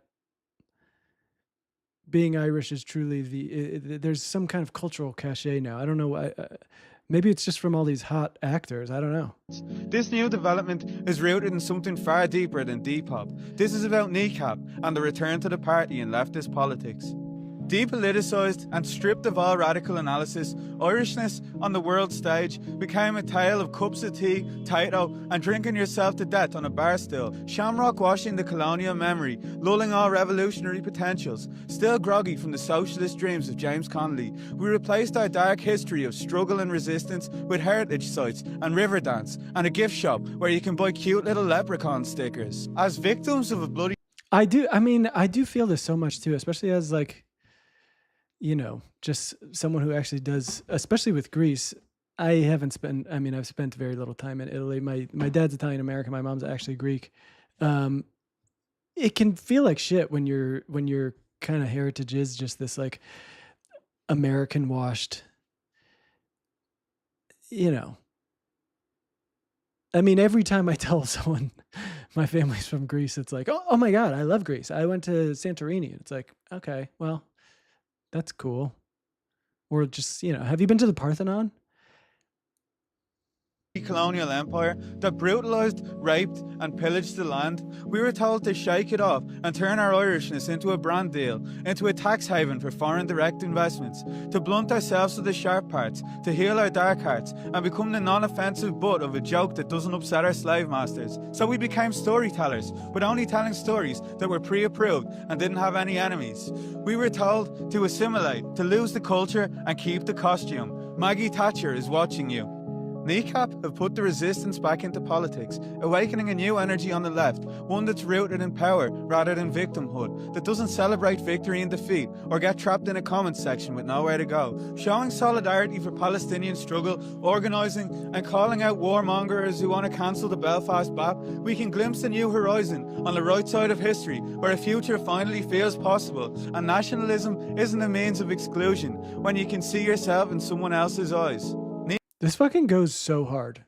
This rocks. NECAP marked a return to subaltern rage and protest, invoking insurgency in young people everywhere, an antidote to the end stage of identity politics, an uprising based on shared struggle rather than what side of the wall you were born on. So we use our voice, our language, to stand up for our neighbours on the other side of the globe. Because without our words, our silence is complicity, and power is unchallenged, and genocide is sanctioned, and dissent is subdued, and our past becomes their present. With no lessons or lectures, just bodies. So this new Irishness is a refusal to be the punchline in a Paddy Irishman joke, a postcard in an American's dream, placated by points and pacified by post-colonial revisionist histories. We were told to smile and say thank you, so we smiled through occupation, through the penal laws and plantations, through famine, through genocide, and now our smile is gone and our teeth are clenched, and we look to Palestine because we know empire when we see it. And when the elite try to paint your grief as graffiti and your resistance as barbarism, we remember how long Ireland took to dig up its own bodies. Damn, this is fucking beautiful. Those who cannot remember the past are condemned to repeat it. God damn. I gotta follow this guy. Goes incredibly hard.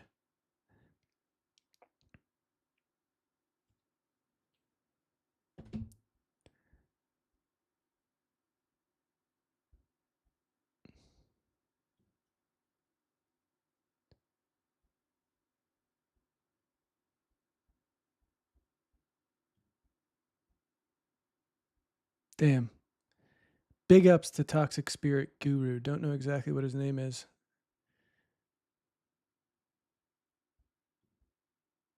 Big ups. We need a Greek kneecap. That's what we need.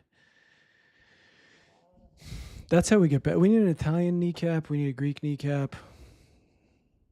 A kneecap in every Southern Europe nation I'll take.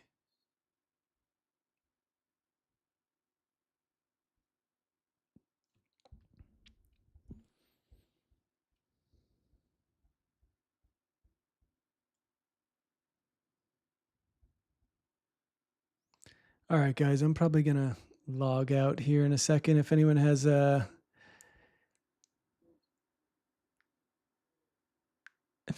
any last minute questions, concerns, thoughts,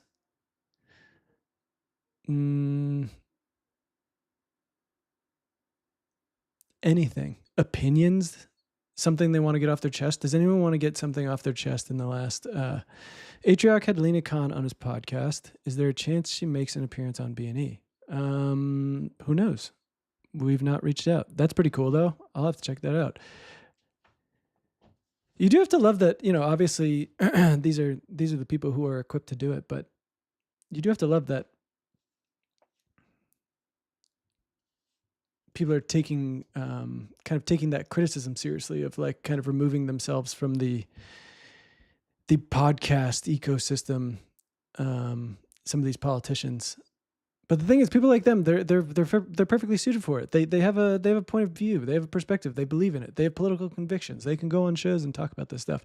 But yeah, I'd love to see her on so many things.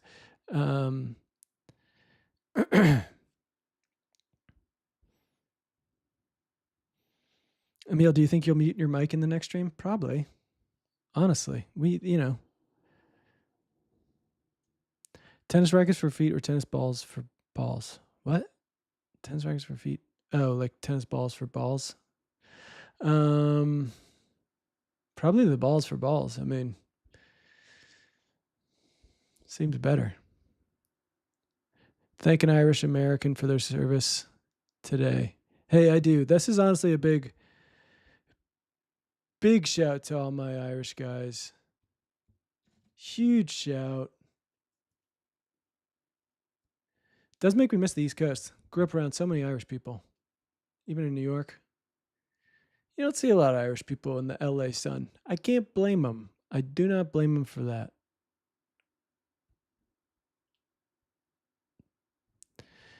As a lover of hospitality and a professional waitress, I really admire your girlfriend. Wow, that's very nice. I'll pass that along to her. I admire her too. Olive oil brand Rex. Here. Let me see if I can find the one I get. I forget what it's called. It's maybe Iliad or something. But I don't know where. Yeah. Oh, you can get it on Amazon. I'm not gonna get it on Amazon. But if you don't know, there was a famous Greek import store in LA that closed. I'm sure people have seen it. I put it on my. I went and bought a bunch of olive oil and honey before they closed. And honestly, I can't believe how quickly we go through like huge things. In this house, we go through olive oil. I'm gonna have to find a new plug. If anyone knows the olive oil plug in LA, let me know because I'm not buying it on Amazon.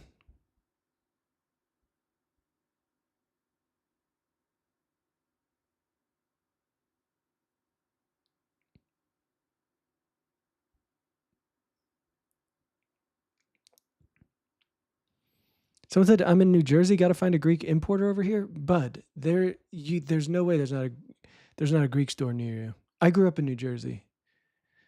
Worst comes to worst. I mean, maybe you're in South Jersey. Worst comes to worst, go up to Astoria. Put your township in the chat right now. I bet I can find you a Greek import store. Come on. And if there's not, I mean, look at this. Kenilworth. Are you near Kenilworth? Are you near Salonika? What about River Edge?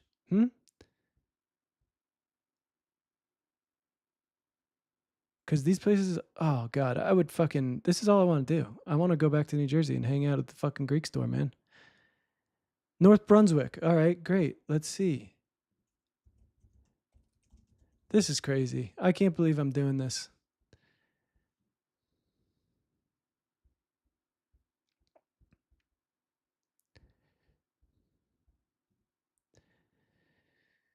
Good for you. Let's see. Are you close to Kenilworth?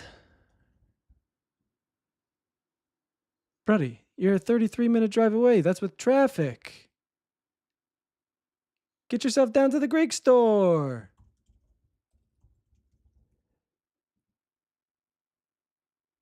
$34 minutes. Hop on the Garden State Parkway, my guy. 33 minutes.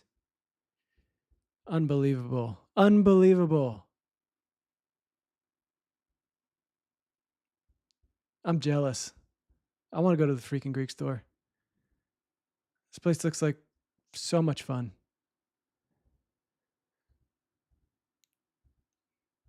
There should be one of these on every corner. Oh, what a dream.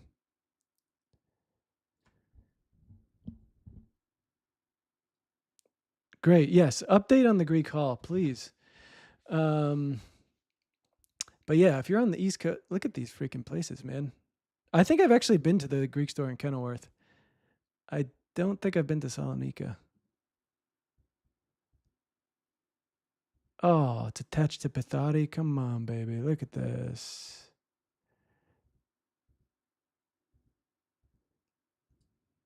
Damn. I'm so jealous, man.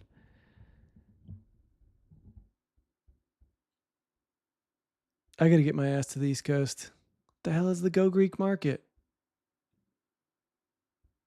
Oh.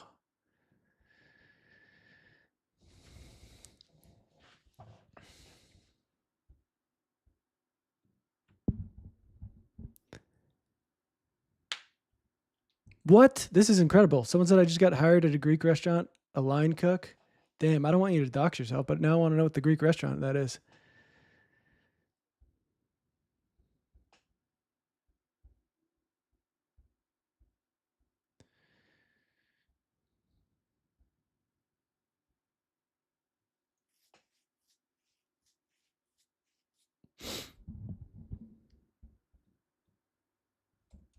Let's see if we've got another.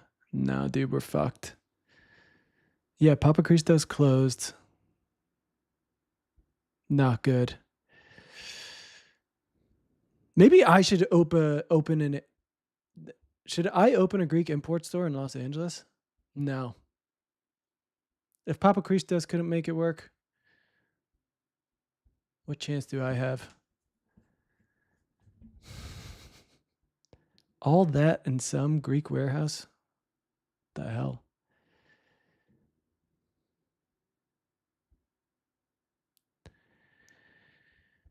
All right. You know it's time to end it when I start talking about opening a Greek import store. I just can't do it. I'm not built for it. I'm getting high on my own supply. I'm skimming off the top. I'm taking produce home. I'm taking product home. Olive oil, honey. I'm barely selling anything. It'll never work. It'll never work.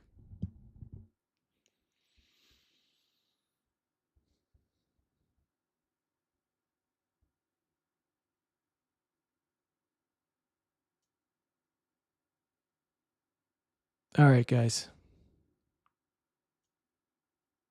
Thanks for joining again.